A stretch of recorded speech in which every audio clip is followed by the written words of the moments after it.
global happenings today. We communicate, we analyze global news.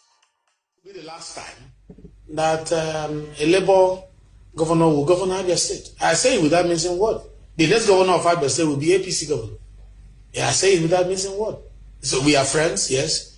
We work together, yes. But I will not be number 6 citizen of the country and another party will govern my state. The next election of 2027, the APC governor will be there.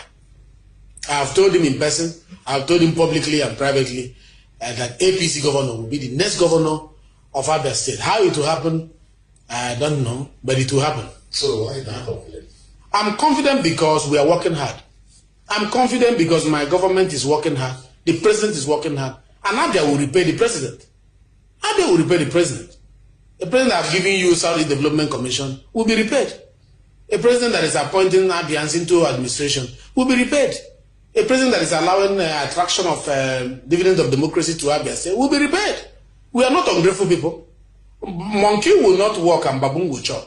APC will not help the state to be strong and then Labour will take the credit. And no.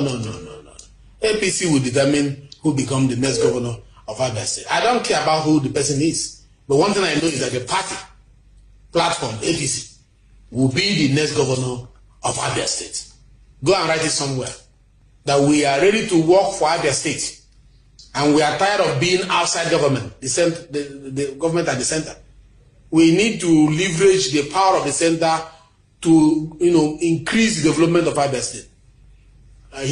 Now, this was the statement made by Benjamin that provoked the reply you're going to hear from Otti himself, that's the governor of the state. There's a lot of preparation on ground, for the upcoming election. And just as you have heard Benjamin, the deputy speaker of the House of Representatives, say, we are friends, but we're going to battle it out. And Otti here too is telling him, bros, no matter who you think you are, I'm going to prove myself. The people will prove themselves. And if there is any notion to do anyhow, get ready.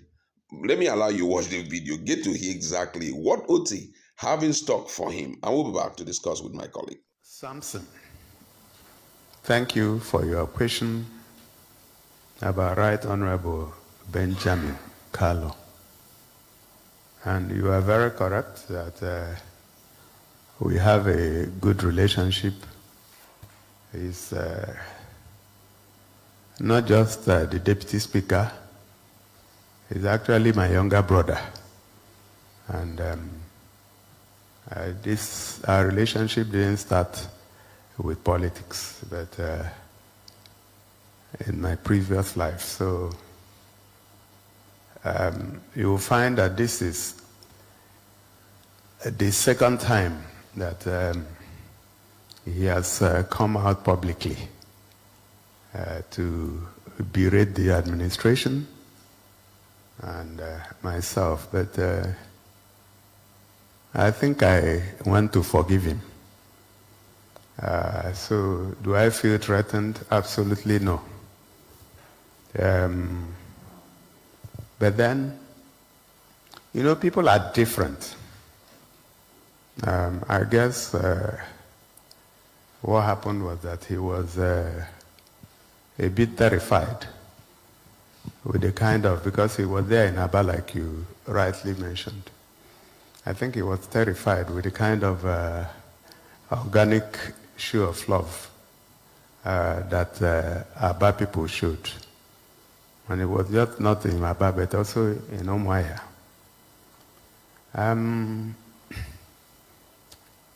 I think it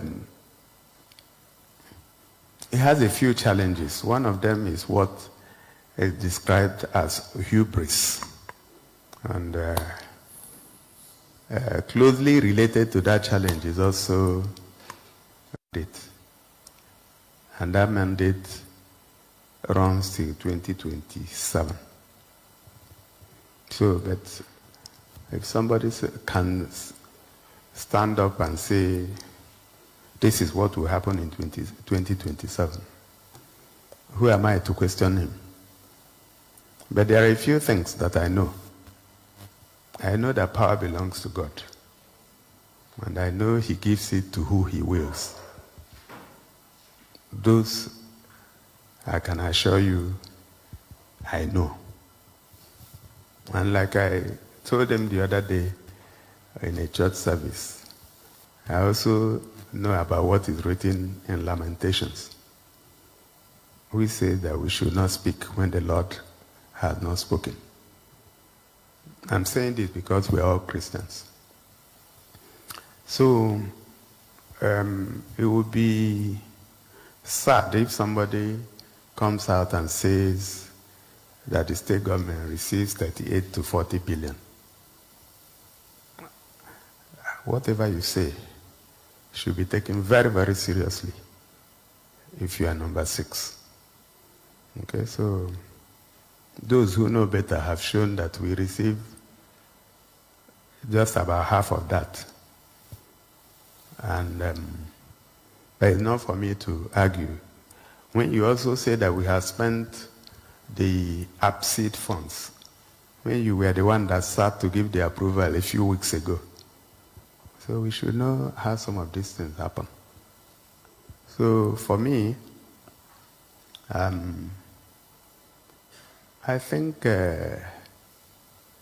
people should focus on the jobs that they have been given.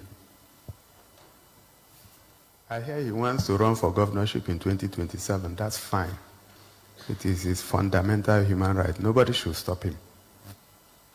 But again, we must respect the law.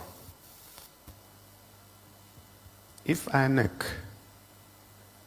releases the timetable and says it is the time that campaigns start, if you start campaigning before then, you put yourself in harm's way. You can even be disqualified before the election.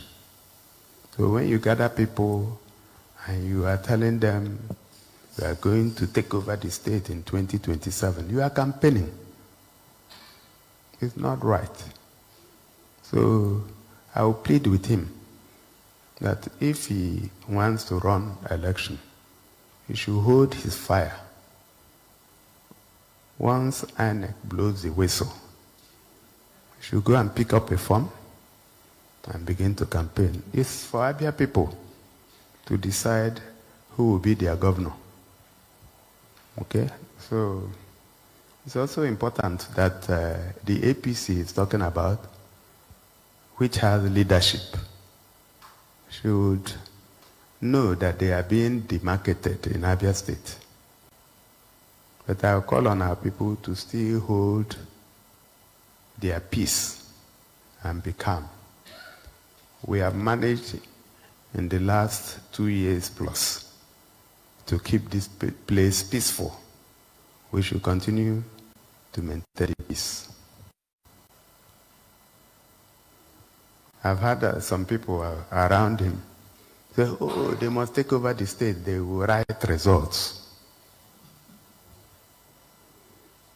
The only advice I have for them, that if they truly want to write results, they should write something else before that time. You know what it is? Their will. Because this is our state. Nobody can intimidate us. But having said that, am I threatened? Absolutely no.